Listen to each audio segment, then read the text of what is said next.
Chabad was somewhat appealing, although initially it was so different from how we live, and yet the warmth that specifically the Flinkensteins and Moshe Teldin and his wife drew me in, and one thing led to another, and over time we became more and more involved.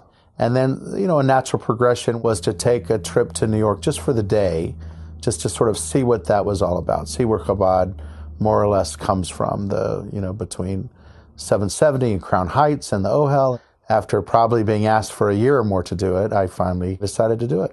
So anyway, we started out early in the morning at the Ohel, and it's very common for people all over the world to either send a prayer in writing to the Ohel through somebody, or when you're at the Ohel, they have little pieces of paper and pens to write, in your own language, something that inspires you, or perhaps a prayer, and as you daven, to leave it actually on the Rebbe's grave. And so it's covered with all of these, white pieces of paper.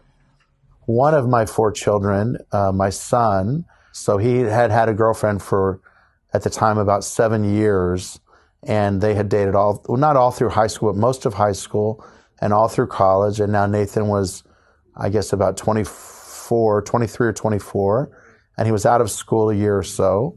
And his girlfriend was not Jewish in any way, shape, or form, and wasn't interested in becoming Jewish, to the best of my knowledge. And that seemed to be pulling it at Nathan and sort of pulling him away from maybe his family and away from Judaism and away from the whole notion of praying or being a good Jew or going on birthright or anything that had to do with being Jewish. And I thought, sitting there at that time with my son struggling with just feeling good about himself and good about who he is and where he comes from, that I should maybe make a prayer, that it seemed appropriate at that place, at that time, to make the prayer that whatever were to happen, that he would marry a Jewish girl.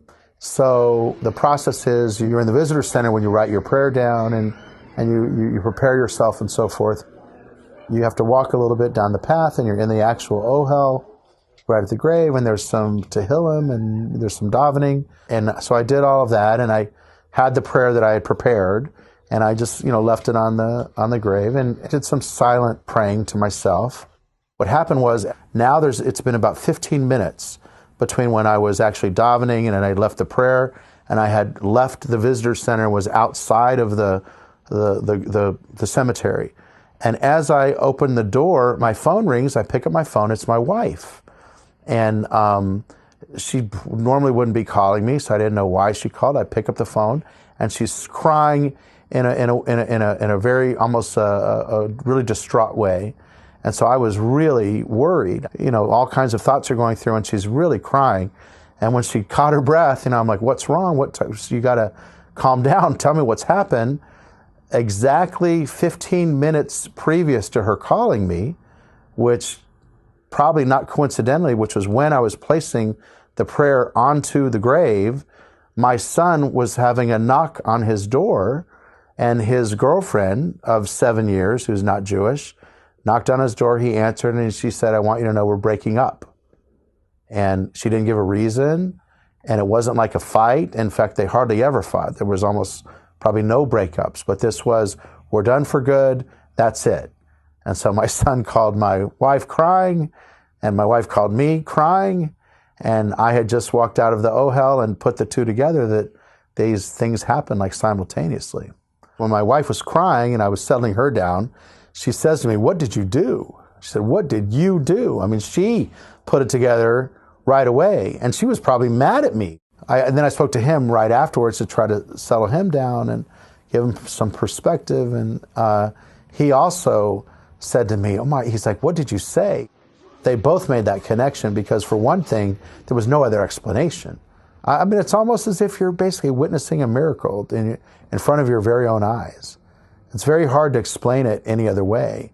The chances scientifically that something like that would happen at the same exact moment and all of that, it's like 1 in a million or millions of chance.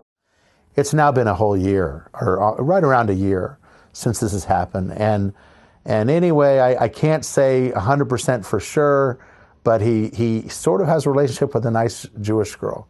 She went to Jewish day school, and she's just a great girl that I know, and they have a little bit of a relationship. So, we'll see what happens. But from where he was back then to where he is right now, he's from like the bottom of the valley to the top of the mountain.